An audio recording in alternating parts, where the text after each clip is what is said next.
আবার জল ঘাটছো? শিগগিরই ওঠো, চলো ঘরে। জলের জন্য মানুষ কত কষ্ট পাচ্ছে তুমি জানো? একদম জল নষ্ট করবে না। আবার জল নষ্ট করছো তুমি? তোমাকে নিয়ে আর আমি পারছি না, চলো ঘরে।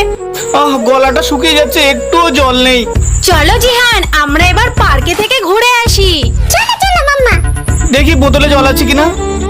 দূর, এটাতেও তো জল নেই। উফ। জল জল জল। ওই লোকটা ওইভাবে বসে আছে কেন? একটু জল। ও জল খাবে, দাঁড়াও। ই বাবা, তুমি তো সব জল শেষ করে দিয়েছো। দাঁড়াও, আমি এক্ষুনি আনছি। এই নাও জল।